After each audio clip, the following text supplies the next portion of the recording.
Well, stock futures set to pull back from record highs after this morning's jobless claims in the Philly Fed survey, adding to a string of some of that weakening econ data. And some market participants out on Wall Street are warning that the recent rally that we have seen, those record highs for the S&P, could actually be due for a pause. Let's talk about what's next. And for that, we want to bring in Victoria Fernandez, Chief Market Strategist at Crossmark Global Investments. Victoria, it's great to have you back here on Yahoo Finance. So talk to me about where you see the market headed. How big of a risk are we at here for some of this momentum to come to a halt?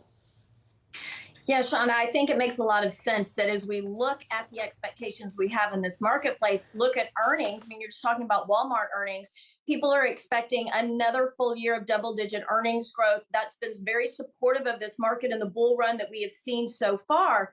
But I do think when we look at the bifurcations that we're seeing, whether it's sectors within the S&P, whether it's triple Qs versus Bitcoin, whether it's S&P and NASDAQ, and how we're seeing relative highs hitting here versus not in the advanced decline line. Lots of bifurcation going on that we've talked about in the consumer, but we're seeing it really flow through to this market. So we wouldn't be surprised to see a 5 to 10% pullback. That doesn't put us into recession, but it does help the market come back and consolidate a little bit around some of these very lofty expectations that are out there. Although earnings have continued to do pretty well, we need to see them hold up in the next few quarters in order to sustain the valuations that we're seeing. And I think that might be a tough call to make. Which sectors are best positioned from your analysis, even amid some of the bifurcation that's expected? Yeah, so Brad, I mean, look, you know we like financials. We've talked about it many times. It's been our favorite sector for a while. And when you look at trend lines, when you look at momentum within the sectors, financials continues to do well. And it's actually had a little bit of a pullback, a little bit of consolidation, but still in an uptrend. So we like financials and think you can continue to add here. You've had a little bit of momentum in healthcare as well. We know that sector has been hit really hard, but perhaps you're starting to see an area where you could tiptoe in to that sector and add. But you're looking at parts of industrials, you're looking at staples, you're looking at utilities. These are really the bifurcated sectors where you have to go in and really do your homework on the fundamentals of the names that are in there and not just do a sector across the board. It really bodes well for active management. It really bodes well for long short portfolios for our clients.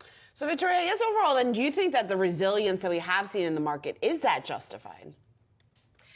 I think it's justified to an extent, and there's probably a little bit more room to go here. We know 70% of our economy is driven by the consumer, and the consumer continues to spend. We've seen that in the consumption numbers. But Shauna, look, we saw numbers go up on consumption, but we saw savings numbers come down pretty significantly. We're seeing composite PMIs that are equivalent or correlate to about 1.5 to 2% GDP growth. That's slower than where we are now. So is there a little bit more room to run here? Yes, because earnings are still supportive.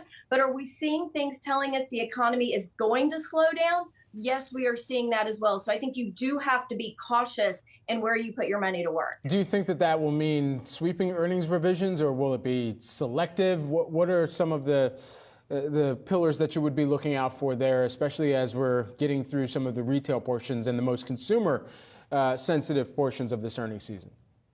Right. I mean, you take Walmart as an example, since we saw those earnings today. I mean, that was the shining star for retail last quarter. And now they're even giving pretty conservative guidance for 2026 and talking about even some of the high income consumers starting to spend down and pay less. So I think when you're looking at earnings, I don't think we'll see a sweeping movement across. There's going to be sectors that continue to do well and have support. We talked about financials continuing to do well and other areas starting to come back a little bit. But obviously, you look at Mag 7 names, you look at some of the valuations that we're seeing there, those are starting to pull back. And we have to wonder if the earnings we've been seeing this quarter, Brad, are pulled ahead because of tariffs and other elements that people anticipate over the coming quarters. So I think you'll have selective areas where you see earnings revisions start to come into play, but it should rotate through all of them over the next 12 months. Victoria, what's your reading on inflation and how big of a threat maybe this could be overall, obviously, to the economy, and then the trickle-down effect here just in terms of how the market should be looking at that risk?